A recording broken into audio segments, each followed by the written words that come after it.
Au Vietnam, les femmes qui viennent travailler dans les usines des zones industrielles, à la périphérie des grandes villes, sont particulièrement vulnérables. D'abord, elles sont très jeunes, elles ont 15-16 ans, et elles ne connaissent pas forcément leurs droits, ni les informations pour pouvoir faire face aux défis de la vie de tous les jours. Elles n'ont pas forcément les aptitudes et elles sont facilement malléables et intimidables. Ensuite, en tant que migrantes, elles viennent donc des campagnes vers les villes et donc elles sont souvent isolées. Elles ont peu d'amis, elles se mélangent peu avec les résidents locaux, n'ont pas accès aux services essentiels de base locaux. Et voilà, elles sont peu organisées, elles ne connaissent pas forcément les relais vers lesquels s'orienter pour demander de l'aide.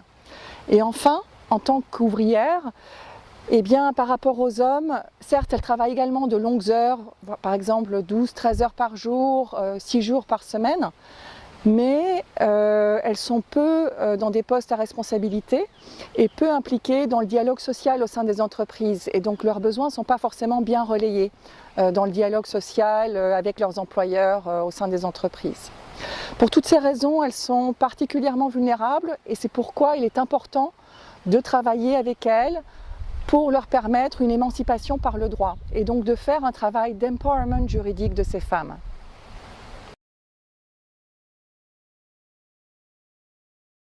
L'empowerment juridique est une notion qui renvoie à un processus.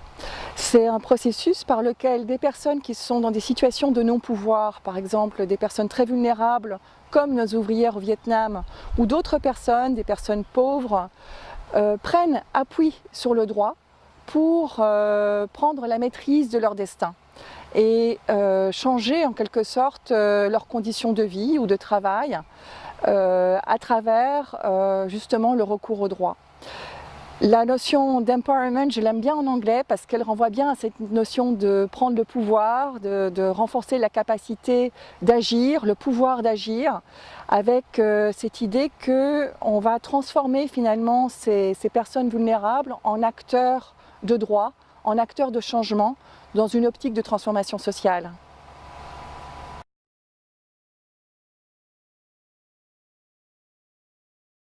Le processus d'empowerment juridique peut se mettre en place si on réunit 4 conditions. La première condition, c'est qu'il faut un environnement juridique qui soit favorable, ou en tout cas des dispositions juridiques favorables. Dans le cas du Vietnam, lorsqu'on a rencontré les pratiques d'aide juridique syndicale, à l'époque on avait un code du travail qui était plus ou moins favorable, qui date de 2012, qui certes est en train d'être modifié. Mais dans le code de 2012, il y a pas mal de dispositions en faveur de la protection des femmes au travail, et notamment dans le domaine de la santé. La deuxième condition, c'est qu'il faut pouvoir démocratiser l'accès aux droits, sensibiliser de façon massive les gens à leurs droits, faire en sorte que le droit soit au cœur de la vie de tous les jours et de tout citoyen. Et pour cela, c'est intéressant de travailler et de faire collaborer juristes et non-juristes et de former justement des ouvriers à des notions élémentaires en matière de droit du travail pour qu'ils deviennent en quelque sorte des relais auprès de leurs pairs pour leur donner des premières informations juridiques. Donc ils sont en quelque sorte des ouvriers parajuristes auprès d'autres ouvriers et ça permet de démultiplier l'accès au droit.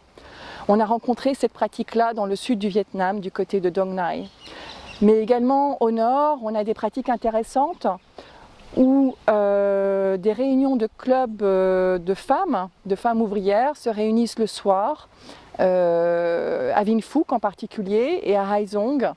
Et ces femmes peuvent discuter de leurs problèmes à l'usine, mais aussi dans la vie de tous les jours, avec le propriétaire, avec d'autres voisins, et échanger sur leur situation et ainsi non seulement socialiser, mais également avoir accès à de l'information sur comment résoudre tel ou tel problème, quelles sont les informations juridiques dont elles ont besoin dans la vie de tous les jours. Et ça, ce sont des pratiques très intéressantes justement pour essayer de faire en sorte que le droit soit au plus près des gens dans la vie de tous les jours.